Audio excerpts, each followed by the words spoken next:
하나님 말씀입니다. 이 하나님 말씀이 여러분들의 마음이 좋은 옥토와 같은 마음밭이 되어서 30배, 60배, 100배 열매로 맺어지는 그런 거룩한 또 행복한 시간 되기를 바랍니다. 지난 주일은 첫 번째 초를 대림절 첫 번째 초를 켰죠. 어떤 의미였죠? 소망. 그래서 설교의 제목이 오직 여호와를 앙망하라. 그러니까 앙망, 소망 비슷한 의미입니다. 그래서 앙망, 소망의 초를 밝혔다고 한다면 오늘은 대림절 두 번째 주일 평화의 왕이신 예수님을 기다리는 의미를 담아서 평화의 초를 밝히고 오늘 예배드리면서 메시아를 기다리게 됩니다. 여러분들 어린 왕자 소설 아시나요? 누가 썼죠? 생텍쥐베리가 쓴 어린 왕자. 제가 어디에서는가 봤는데 한국에서는 그 해마다 그냥 그 베스트셀러 1위는 그 거의 어린 왕자가 차지하고 있다는 데미안 어린 왕자 그런 것 같아요. 한국 사람들이 특히나 좋아하는 소설이죠. 거기에 가장 인상 깊은 장면, 그래서 제가 이걸 마음에 새기고 가끔씩 마음이 컬컬할 때 그냥 혼자 외워보는 그런 한 토막을 좀 여러분들과 나누고 말씀을 시작합니다. 네가 시간을 정해놓고 오는 게 더 좋을 텐데 가령 네가 오후 4시에 온다면 나는 3시부터 행복해질 거야. 시간이 가면 갈수록 그만큼 더 행복해질 거야.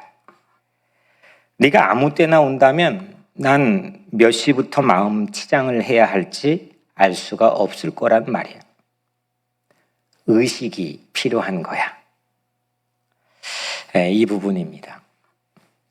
잠깐 들렸다가 볼 거래도 또 물건만 잠깐 전해주고 간다고 해도 기다리는 사람과 또 찾아가는 사람 사이에서의 관계의 농도와 깊이를 우리가 확인할 수 있는 그런 한 토막의 글귀가 아닐까 싶습니다.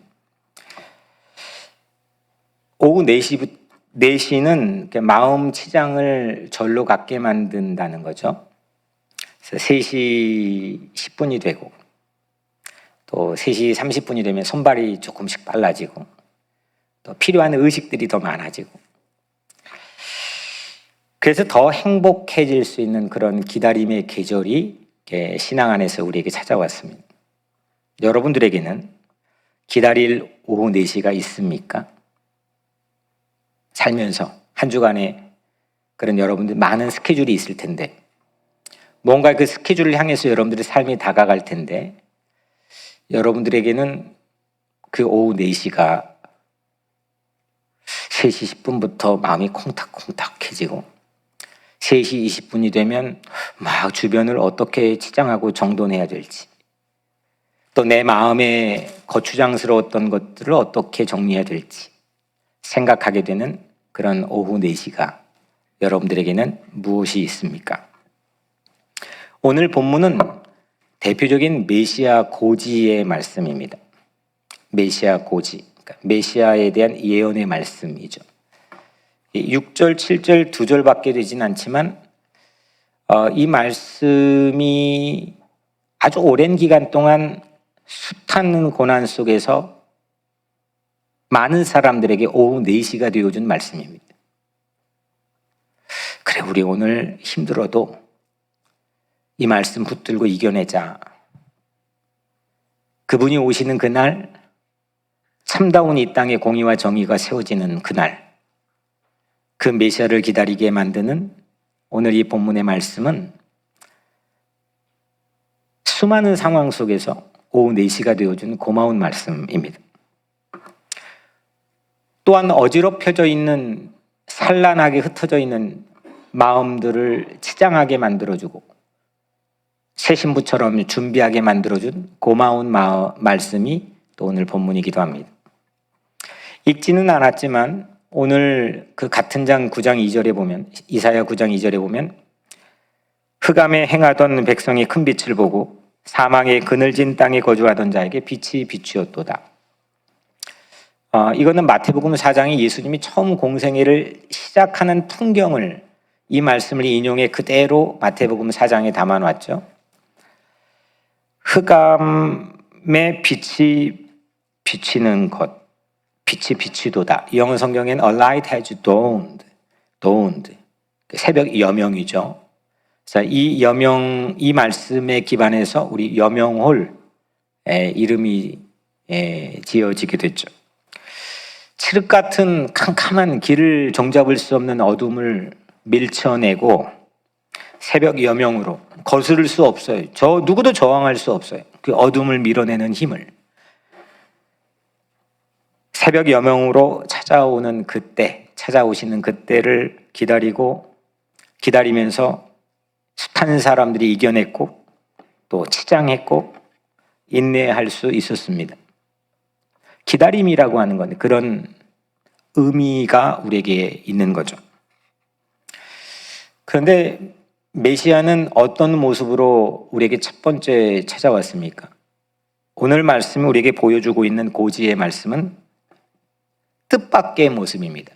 6절에 이는 한 아기가 우리에게 낳고 한 아기로 우리에게 찾아오셨습니다. 메시아가 아기로 오셨습니다. 더 놀라운 것은 그 다음 부분인데 그 어깨에는 정사를 메었고, 그러니까 아기의 어깨에 정사를 맨 메시아가 우리에게 찾아왔습니다.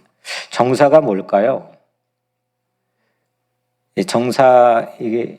정사는 오늘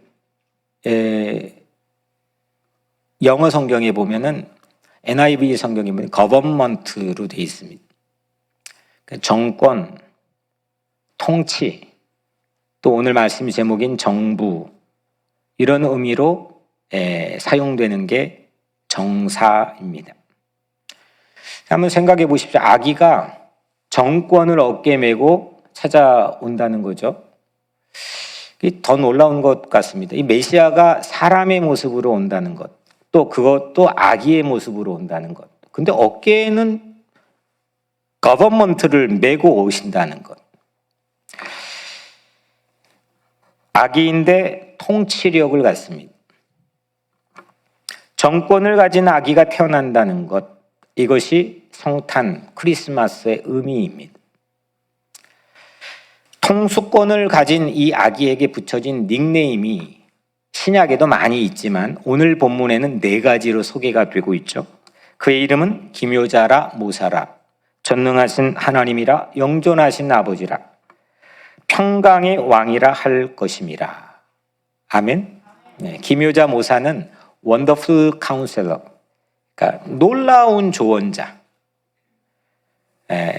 그런 의미를 담고 있죠. 그러니까 4가지는 놀라운 조언자, 전능한 하나님, 그리고 영원하신 아버지, 그리고 평화의 임금.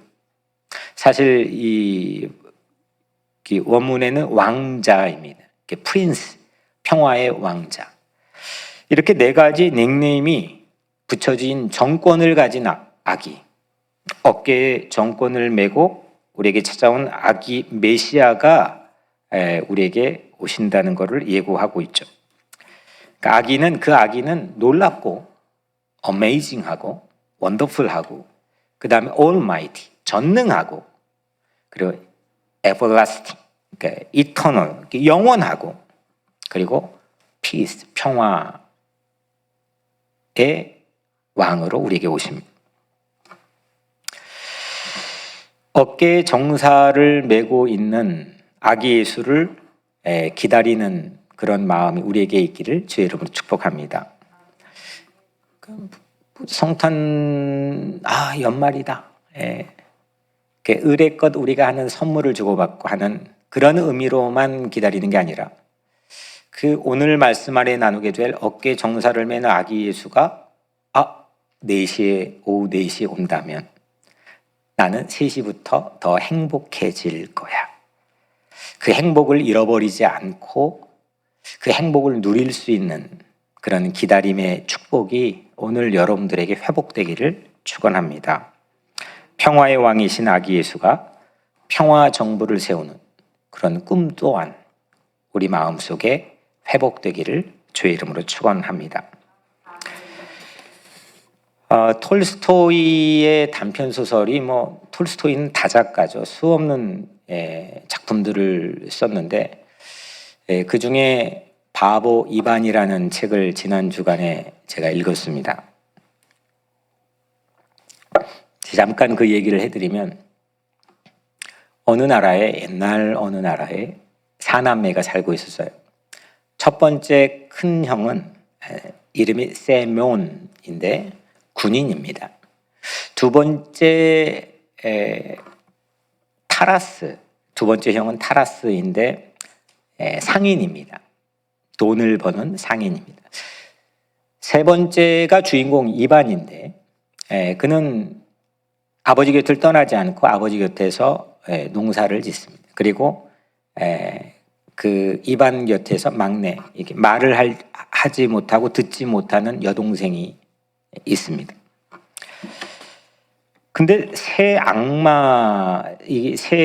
이 악마들이 어떤 버전에서는 이렇게 도깨비로도 나오는데 새 악마들이 이 형제를 보고 이렇게 하는 마음을 굳힙니다. 이 형제를 싸우게 만들어야 되겠다. 이 형제를 이간시켜야 되겠다. 그래서 이 형제 곁으로 하나하나씩 접근을 합니다. 첫 번째 악마가 큰형에게 군인이라고 그랬잖아요. 자만하는 마음을 불어넣어서 군사력으로 세상을 정복하게 만듭니다. 그 전쟁에 나갔습니다. 자신만만하게 나갔는데 어떻게 됐을까요? 대패했습니다. 거기다가 모함을 받게 되고 감옥에 갇히게 됩니다.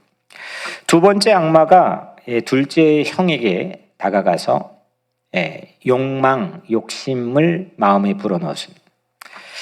허영심으로 밖에 나가 장사를 막 하는데 엄청나게 큰 빚더미에 앉게 됩니다. 망했습니다.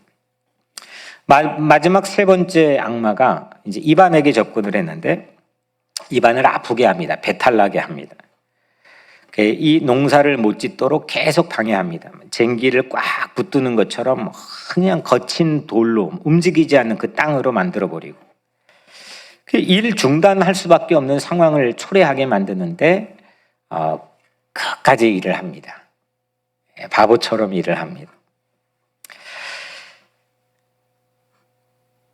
나중에는 이 악마가 셋이 합해가지고 이반에게 그 세 번째 바보 이반에게 얘만 넘어지지를 않으니까 막강한 군사력을 줍니다.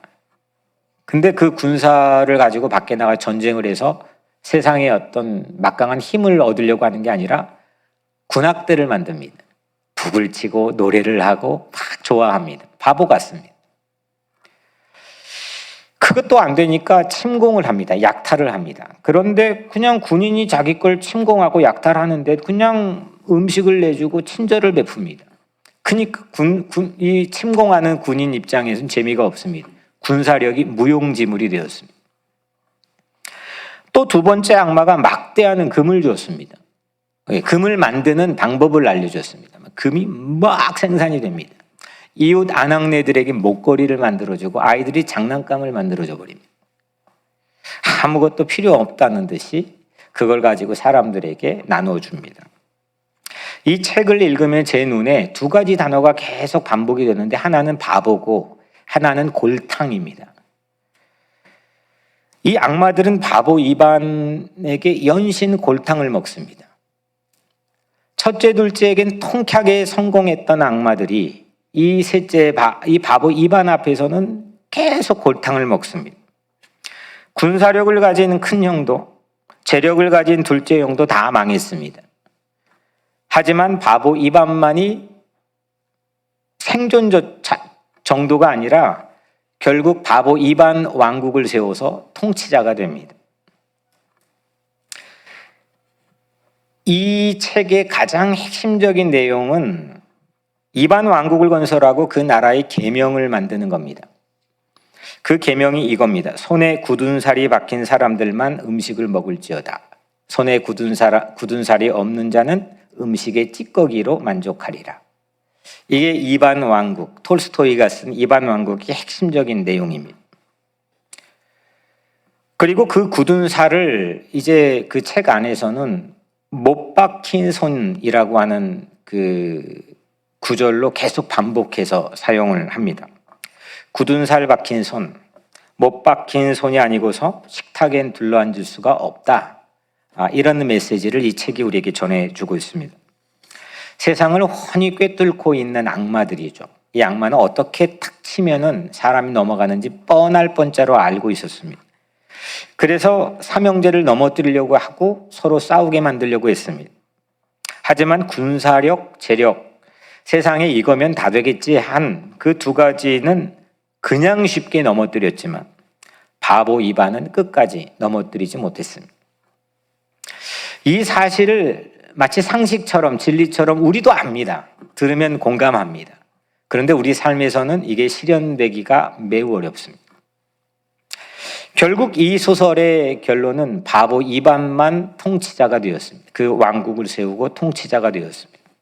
싸우는 일이 없고 서로 간에 만족하고 군대도 필요 없고 서로 간에 공유하는 그런 왕국을 세웠습니다. 톨스토이는 아주 독실한 기독교 신자입니다. 한 시대뿐만 아니라 그 시대를 살아가는 지금까지도 이 대문호의 양대 축 톨스토이와 도스토옙스키잖아요. 그 한 축을 담당한 이 톨스토이, 저는 사실은 도스토옙스키 쪽인데 이 톨스토이는 기독교 신앙이 그 모든 저서의 핵심입니다. 그 초반기에 하나님 나라는 당신 안에 있다라는 저서가 있고 그는 마지막 유언으로 자기 딸에게 편지를 쓰는데 이런 문구가 있는 걸 저도 처음 이번에 발견했는데 하나님은 한계가 없으시다. 인간은 하나님을 부분적으로 알고 이해할 뿐이다. 진리는 오직 하나님께만 존재한다. 이게 그의 유언이었습니다. 톨스토이가 모든 그의 저서 사랑은 무엇으로 사는가 이루 말할 수 없는 모든 저서에 가장 밑바탕에 깔고 있는 핵심적인 그가 좋아하는 성경 구절은 마태복음 25장 40절, 지난 주일 제가 여러분들에게 설교했던 내용이기도 하고 여기 내 형제 중에 지극히 작은 자 하나에게 한 것이 곧 내게 한 것이라. 이게 예수님 만날 수 있는 가장 최고의 이정표로 톨스토이는 생각했습니다. 그의 작품의 모든 거에 깔려있는 한 시대를 총괄하고 그는 히틀러도 그건 도스토옙스키군요. 시대를 예언할 수 있는 그런 사람이었고 또 시대를 해석할 수 있는 그런 뛰어난 천재적인 그런 능력을 가진 톨스토이인데 그의 모든 것은 이 마태복음 25장 40절이 결론이었습니다. 바보 이반에서도 결국 이렇게 제가 톨스토이에 대해서 말씀드리는 것은 못 박힌 손으로 식탁에 앉는 통치자. 그분은 이 책에서 바보 이반으로 그려지고 있지만 그분은 결국 메시아이신 예수 그리스도를 예표하고 있겠죠. 마태복음 25장 사람들이 알아보지 못하는 변장했던 예수. 목마르고 배고프고 감옥에 갇히고 이럴 때 찾아봤는데 그분이 예수였다는 그것이 오늘 바보 이반 안에서 우리가 읽을 수 있는 그런 주인공의 모습입니다. 어떤 메시아를 여러분들 기다립니까? 성탄을 기다릴 만한 여유가 혹시 없을 수도 있겠지만 우리 오늘 예배드리는 시간에 성탄 기다리는 대림절 메시지를 함께 나누고 있기 때문에 그래 성탄 기다리자 한번 환기하자. 어떤 근데 메시아를 여러분들 어떤 성탄을 여러분들 기다리십니까? 여러분들이 기다리고 있는 메시아와 오늘 성경이 예고하고 있는 이 메시아가 동일 인물입니까? 같은 분입니까? 혹 헛다리 짚고 있는 건 아닙니까? 그런 낭패의 모습들을 예수님의 비유 가운데서도 많이 보여주고 있는데 이게 맞아야 우리가 하고 있는 게 허망한 일 하고 있는 것 아니지 않겠습니까? 가장 중요한 질문이 될 수도 있지 않겠습니까? 어깨에 정사를 맨 메시아, 그 메시아는 우리가 기다리고 있는 예수가 맞습니까? 기도할 때마다 이름을 거론하면서 예수 그리스도 이름으로 기도합니다. 그리스도는 메시아랑 동일한, 그리스도는 헬라어고 메시아는 히브리어잖아요. 이 동일한 예수가 나에게 메시아입니다라고 고백하면서 기도의 말미를 하는데, 그 예수님이 우리가 기다리는 분이 정말 맞습니까?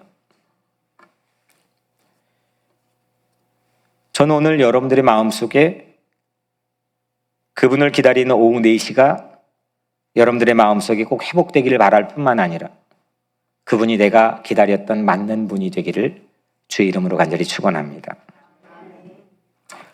성탄은 아까 톨스토이가 말하는 것처럼 인간이 알 수 있지만 부분적으로 알 수밖에 없는, 그러니까 이해할 수 없는 하나님의 역설, 하나님의 파라독스가 성탄입니다. 아무리 생각해도. 어쩌면 십자가에 매달려 인간의 모습으로 보여지는 예수가 죽는 장면보다 성탄은 안 믿는 사람들이 믿게 되기까지의 가장 큰 장애가 될 수도 있습니다. 우리는 어릴 때부터 아니면 오랜 기간 동안 그냥 당연히 믿어왔기 때문에 크게 믿는 것도 저는 큰 축복이라고 생각하지만, 이게 인간이 도무지 이게 가늠이 잘 되지 않는 그런 하나님의 역설, 이게 성탄입니다. 하나님이 사람이 되었다는 거죠. 근데 그 사람이 아기의 모습으로 오셨다는 겁니다. 그 아기가 어깨에 정사, 거버먼트를 메고 왔다는 겁니다. 뭡니까? 그 거버먼트는 뭡니까? 군사력도 아니었고, 예수님은 한 번도 재력을 가지고 거버먼트에 대한 언급을 한 적도 없으며, 하지만 그 아기가 모든 정무와 통치력을 가지고 계신 걸 예수님 보여주셨습니다. 이 땅의 모든 역사에 있는 잘나고 강하고 똑똑하다는 사람들이 그 앞에 무릎을 꿇었습니다. 놀랍고 전능하며 영원한 기묘자 모사, 그 출현을 우리는 오늘 기다리는 절기를 보내고 있습니다. 참다운 정의를 이루어줄 수 있는 메시아, 그 메시아를 본문에서 읽을 때 사람들은 저마다 완벽한 힘을 가진 슈퍼맨 같은, 정의를 이루어주시는 분이니까 딱 쓸어버리는. 요즘에 지옥이라는 드라마 아시나요? 그 전 세계적으로 히트 칠 수밖에 없는 이유가 이 불합리한 세상에, 억울한 세상에 법이 다 이거 지켜주지 못한다. 그러니까 하나님의 고지를 받은 그런 대행업체들, 에이전시들이 자기의 탐욕으로 세상 판치고 있는 그 모습을 고발하고 있는 거죠. 우리 교회에게도 해주고 있는 메시지가 있을 거라고 생각을 합니다. 사람들은 그래서 저마다 이렇게 이 드라마에서도 아마 비춰질 거라고 생각하는데, 완벽한 그런 슈퍼맨 파워와 완벽한 힘과 완벽한 지혜를 가진 그분이 놀랍고 전능하고 영원한 기묘자 모사의 모습으로 상상합니다. 근데 여러분, 한 아기가 우리에게 났으니 그 아기는 약합니까? 강합니까? 아기는 이쁘긴 한데 너무 약합니다. 조그만한 이 바이러스에도 쉽게 전염될 수가 있고, 조그만한 외부적 환경에 쉽게 영향을 받을 수가 있고, 실예로 예수님 태어나셨을 때 시기했던 헤로드 왕이 예수님을 잡아 죽이기 위해서 2살 아래의 모든 사내 아이를 살해하는 끔찍한 포고령을 내렸습니다. 실행했습니다. 거기에 아기는 다 죽어갔습니다. 예수님이 커서 그걸 알았을 때 어떤 마음이셨을까요? 아기는 자기를 방어할 수 있는 그런 저항이나 기재할 그런 어떤 무기도 갖지 못합니다. 능력도 없습니다. 그게 아기입니다. 그런데 하나님의 역사는 참 오묘하게도 그 약함으로 강자를 부끄럽게 하십니다. 강한 힘으로 강자를 굴복시키지 않고 약한 한 아기를 이 땅에 메시아로 보내시는 그 모습을 통해서 모든 강자들을 부끄럽게 합니다. 아기 예수께서는 이 놀라운 사실들을 복음서 안에 자기 삶을 통해서 우리에게 증명해 가 주셨습니다. 복음서를 어떻게 읽으십니까? 그 아기 예수와 복음서에 나타난 예수가 동일합니까? 그 복음서에 나타난 예수가 오늘 여러분들이 믿고 기도하는 그 예수와 동일합니까? 내가 뭔가를 믿는 그 강도도 물론 중요하겠지만 사실 그거에 먼저 선언적으로 중요한 거는 제대로 잘 믿고 있느냐는 겁니다. 예수가 우리에게 보여주고 예수가 우리에게 말씀했고 예수가 우리에게 비유했던 그 자신의 예수의 고지를 우리는 잘 이해하고 분별할 수 있고 제대로 믿고 있느냐 이겁니다. 아기 예수에서 아기 빼버리고 십자가 예수에서 십자가 빼버리고 그런 예수만으로 우리는 하나님을 알 수 없습니다. 오늘 우리 이종구 장로님이 기도해 주시는 것처럼 내 편의적으로 이 말씀을 넣었다 뺐다 하는 그런 모습만으로는 하나님 내 욕망이 만들어낸 그 유명한 책 있잖아요. 만들어진 신. 오히려 우상이 될 수도 있습니다. 심각한 문제입니다. 오늘날 교회들이 재력, 오늘날 교회들이 또 이 국가 권력의 군사력,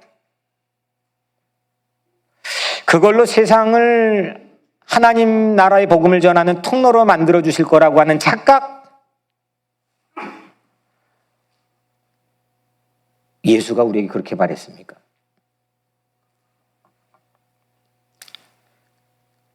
아기 예수의 오심이 우리 각자의 삶에 설정된 시계 타이밍 오후 4시 그 시간대의 영역이 우리 마음 속에 내 영혼 속에 다시금 회복되고 그 예수면 내가 걸겠어.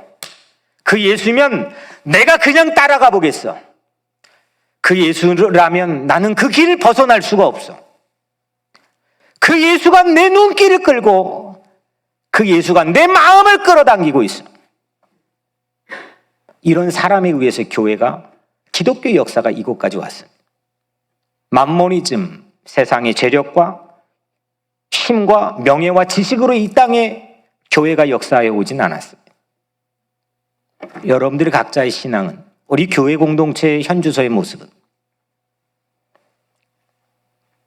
오늘 7절에 그 정사와 평강의 더함이 무궁하며, 그러니까 정사 말씀드렸죠? 거버먼트, 정사와 평화가 더해지는데 그게 무궁하다는 겁니다. 그러니까 평화의 왕이신 예수님께서 오늘 말씀에 적은 평화 정부, 거버먼트를, 평화의 나라, 평화 킹덤을 세우는데 그 통치권이 점점점 더 커지고 무궁해진다는 겁니다. 가슴 설레는 일 아닙니까? 또 다윗의 왕자와 그의 나라에 군림하여 그 나라를 굳게 세우고, 메시아 예수는 이 평화의 나라, 평화의 정부를 굳게 세우셔서 모든 것을 통치하고 다스리는 수권 능력이 계시다는 겁니다. 지금 이후로 영원히 정의와 공의로 그것을 보존하실 것이라. 예수 그리스도는 정의와 공의, 공정과 바름으로 이제부터 영원까지 이 땅의 사람들을 다스릴 것이다. 우리는 바보처럼 그렇게 약한 아기 속에서 정의와 평화를, 그 나라를 세우는 예수를 기다리고 그 예수를 믿는 줄로 믿습니다. 그 예수를 믿는 것. 가장 약한 모습으로 메시아는 약한 우리를 위해 오셨습니다. 바보 같죠?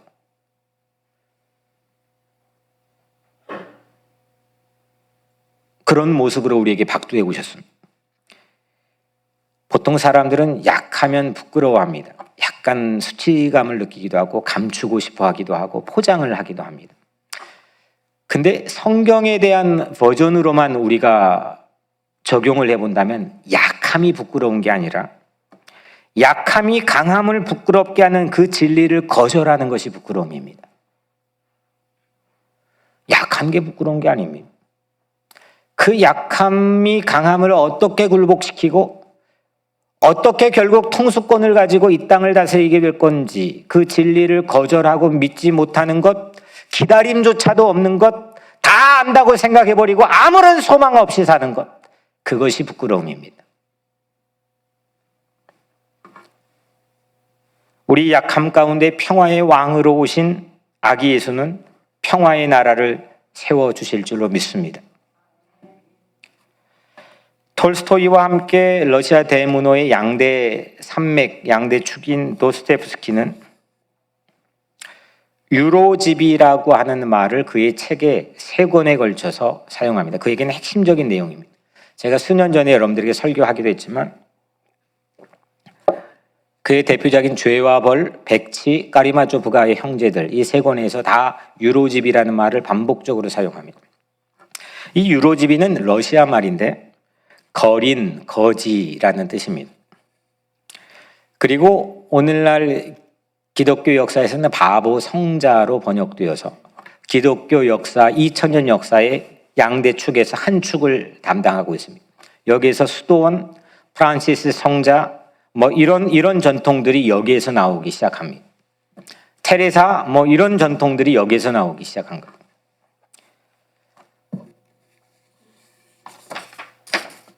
그 중에서 죄와 벌을 제가 잠깐 여러분들 스토리를 짤막하게 이야기해드리면, 이 소설이 초반에 우발적 살인자가 등장합니다. 청년이죠. 사람을 죽였습니다. 그러면서 자책합니다. 도망다니고 그런데 사람들이 몰라봅니다. 점점 알아갑니다. 도망갈 데가 없어진 이 주인공이 원치 않게 정말 도덕적으로 흠결이 없지만 가정을 부양하기 위해 끌려가서 창녀가 된 소냐라는 한 여인 앞에 참회합니다. 그 여인의 권유로 자수를 하게 됩니다. 주인공이 시베리아 감옥에 끌려가기 위해 시베리아 그 눈보라치는 허벌판을 걸어갑니다. 그런데 이 소냐가 그 옆에서 멀찌감히 그 뒷모습을 바라보며 동행해 줍니다. 형무소에 이 주인공 청년이 갇히게 되는데 그 형무소 바깥 바로 보이는 곳에 방 하나를 얻어서 매일 하루도 빠짐없이 면회를 갑니다. 소냐는 유로집이었습니다. 어느 날 소냐가 너무 몸이 아파서 내가 면회를 갈 수 없다는 쪽지를 남겼습니다. 내 조만간 꼭 빠른 시간 내에 다시 찾아오겠다고. 그 쪽지를 이 주인공 청년이 읽게 되는데 그때 청년의 가슴에 사랑이 찾아옵니다. 그리고 몸이 회복되어 마지막 장면에서 이 소냐는 처음으로 이 주인공 청년의 손을 잡아줍니다. 바보가 아니고서 어찌 시베리아 벌판을 따라갈 수 있겠습니까? 바보가 아니고서 어찌 죄인을 눈물을 흘리게 할 수 있겠습니까? 강함으로는 죄인의 눈물을 흘리게 할 수 없습니다. 바보가 아니고서 어떻게 주인공 청년이 사랑을 알 수 있겠습니까? 자책과 불안에 휩싸여 살아갈 수밖에 없는 주인공 청년의 심리를 유로집이 바보인 소냐는 사랑을 알게 했습니다. 유로집이의 특징은 타인의 고통에는 아주 민감하고 아주 빠르지만 자신의 고통에는 매우 둔감한 게 유로집이입니다. 이분이 곧 예수 그리스도이고 대문호인, 공교롭게 대문호인 양대 산맥인 톨스토이와, 오늘 바보 입안에서 밝혔지만 톨스토이와 도스토옙스키는 모두 다 예수를 바보로 그렸습니다. 한 시대를 풍미했던 사람입니다. 시대를 관통하는 해안을 가지고 있던 사람입니다. 늘 평생 기독교에 대한 복음이 무언지에 대한 깊은 질문을 가지고 문학을 썼던 사람입니다. 이 사람들이 그린 예수가 모두 다 공교롭게 유로집이 바보였습니다.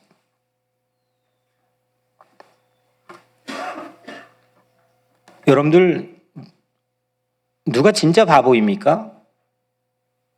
세상에서 잔꾀, 얕은 수를 쓰는 권력자, 재력가가 진짜 바보입니까?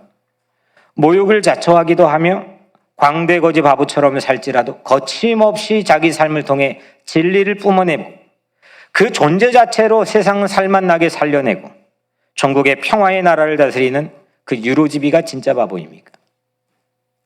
진짜 바보는 전자죠. 진짜 바보가 혹시 우리일지도 모르겠습니다. 진짜 바보가 혹시 오늘날 교회의 모습일지도 모르겠습니다. 성탄은 유로집이 예수가 세상에 오신 그 바보 같으신 예수가 세상에 오신 전무후무 역대급 사건입니다. 바보 같은 세상이 도무지 용납하지 않아서 그 바보 예수를 십자가에 못 박고 죽일지라도 바로 그 자리에서 사랑과 공의를 완성한 그 예수 그리스도가 처음부터 영원까지 우리의 구주이신 줄로 믿습니다. 오늘 마지막 문장은 만군의 여호와의 열심히 이를 이루리라 있습니다. 아니 하나님이 열심까지 낼 필요가 있겠습니까? 말씀 하나면 하늘이 생겨났고 말씀 하나면 뭇과 바다가 갈라졌는데 하나님이 열심까지 낼 필요가 있겠습니까? 아주 중요한 순간엔 이 말씀을 어제 새벽에도 선포했지만 하나님께서 사용하십니다. 만군의 여호와심이 이를 이루시리라. 이 바보 같은 변장하는 모습으로 메시아가 이 땅에 오신다고 하는 누구도 그거를 알아채지 못하고 고작 동방박사와 목자들만 눈이 떠져 그거를 알아듣고 찾아갔던 그 예수, 그 아기 예수, 그 아기 예수를 세상에 알게 하고 받아들이게 하고 의지하게 하고 함께 동행하게 하는데 만군의 여호와의 열심히 이루어 주셨다는 겁니다. 이해할 수도 없고 본 적도 없는 이 놀라운 일, 내 경험에서만큼만 사람들이 이해하려고 하는 그 얄박한 수에 넘어가지 않고 끝까지 우직하게 그 자리를 동행하면서 우리를 쫓아오시고 동행하는 그 놀라운 일을 이루시는 것은 오직 여호와의 열심입니다. 전부 다 내 입장에서밖에 받아들일 수밖에 없고 전부 내가 가지고 있는 보케블러리의 양에서밖에 표현할 수 없는 정말 하잘것없고 한계가 이만저만이 아닌 우리 각자의 모든 삶 속에서 바보같이 우리 인간 대기권 안으로 메시아 주님은 우리에게 찾아오시도록 하나님은 열심을 내셨습니다. 우주선이 대기권에 진입할 때 각도가 0.00001도만 틀려져도 탈이 납니다. 반드시 각도가 7도만 유지해야 됩니다. 7도보다 조금이라도 작으면 우주선 바깥으로 튕겨나가서 우주 미아가 됩니다. 7도보다 조금만 크면 그 자리에서 우주선은 불타버립니다. 각도가 7도로만 들어야 됩니다. 하나님께서 인간 대기권에 진입하신 이 성탄, 이 아기 예수로 진입해 오실 때 그 누워 있는 폼으로 보면 180도입니다. 그 폼으로만 우리에게 오셨습니다.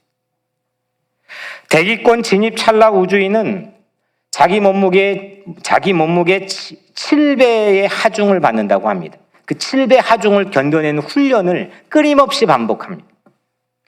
십자가에 6시간 동안 매달려서 자기 몸무게 하중을 버티면서 결국 죽을 때까지 그 고통을 모두 다 우리를 위해 감내하신 그때보다도 더 믿기지 않는 하중을 견디면서 우리가 사는 인간대기권 세상 한복판으로, 이 역사의 고난받는 현실 한복판으로 아기 예수는 우리에게 찾아오셨습니다. 바보 같으신 사랑입니다. 믿어지지 않지만 믿을 수밖에 없는 사랑입니다. 이 사랑으로 평화의 나라가 세워지는 거죠. 이 공의로만 사망의 그늘진 땅에 새벽 여명이 찾아오는 거죠. 다람쥐 쳇바퀴 돌듯이 어제의 여명이 오늘의 여명이 되고 오늘의 여명이 내일의 여명이 되고 여명이 새로울 것도 없고 신선할 것도 없고 설레는 것도 없고 기다리지도 않는 우리 각자의 삶이지만 우리 인생의 궤도권을 뚫고 우리의 삶의 역사의 한복판으로 오신 이 아기 예수의 사건이 우리에게 새벽 여명처럼 비춰지는 그런 사건이 이번 대림절 안에 여러분들의 인생 안에 일어나기를 주의 이름으로 축원합니다. 내게도 우리에게도 평화의 왕이신 아기 예수가 찾아와 누워질 줄로 믿습니다. 우리 교회도 우리가 발딛고 사는 이 세상에도 평화의 나라, 그분이 어깨에 정사를 맨 평화의 정부가 세워지게 되는 꿈을 꿉시다. 평화의 왕이 통치하는 그 나라에 속한 모든 사람들은 새로운 인류입니다. 십자가에 못 박혀 사흘 만에 다시 살아나심은 그 뜻은 육체의 부활을 했다는 의미도 있겠지만 사실 더 큰 예수의 부활의 의미는 그 무엇도 그 나라를 막지 못할 막강한 정사와 막강한 정부와 위대한 영원한 나라가 우리에게 도래온다는 그런 엄청난 힘을 우리에게 알려주는 게 예수의 부활 아니겠습니까? 평화 정부에 속한 평화 시민답게 살아갑시다. 어깨에 정사를 맨 아기 예수를 믿고 소망하고 사랑하는 평화 시민답게 유로집이 사랑으로, 유로집이 환대로, 유로집의 믿음으로 살아갑시다. 하나님의 열심만이 이 모든 것을 이룰 줄로 믿습니다. 사랑하는 여러분, 아기 예수가 내게 찾아오는 오후 4시를 믿는다면 우리는 오후 3시부터 이미 설레고 손발이 바빠지며 이미 행복해질 겁니다. 마음 치장을 하는 의식이 필요한 시각이 오늘 지금 여기에서 여러분들에게 시작되기를 바랍니다. 눈치채지 못하고 문득 내 곁에 찾아올 유로집이 예수, 두 눈 똑바로 크게 뜨고 세상 돈 버는 열심보다 더, 세상 명예 얻는 열심보다 더, 세상 내가 생각했던 걸 성취하고 실현하는 것보다 더 그 유로집이 예수를 알아보고 함께 동행하고 함께 사역하는 그런 눈이 열려지는 여러분들의 삶이 되기를 축복합니다. 못 박힌 손으로 그분은 지금 우리 곁에 내 안에 우리와 함께 계십니다. 어깨에 정사를 메고 성큼성큼 평화 정부의 시민으로 우리 모두가 살아갑시다. 받아들이십시오. 믿으십시오. 군사력과 재력이 아닌 바보처럼 사랑으로 그렇게 그 자리를 따라갈 그곳에 평화정부가 세워지는 꿈을 안고 모두 새로운 삶을 살아가시기를 주의 이름으로 간절히 축원합니다. 기도하겠습니다. 은혜로우신 아버지 하나님, 오늘 우리에게 귀한 메시지를 주시고 기다릴 것도 없고 그제의 여명이 내일의 여명과 동일하여 설렐 것도 없고 늘 다람쥐 쳇바퀴 돌듯 살아갈 수밖에 없는 우리에게 아기 예수로 우리 각자의 삶의 대기권으로 뚫고 우리의 삶에 찾아와 주신 그 메시아 그리스도 예수를 오늘 우리가 영접하고 그분을 바라보고 신뢰하며 그분과 동행하고 그분 뜻을 우리의 마음에 담아 사는 우리 모두가 되게 하여 주옵소서. 예수 그리스도 이름으로 간절히 기도드리옵나이다.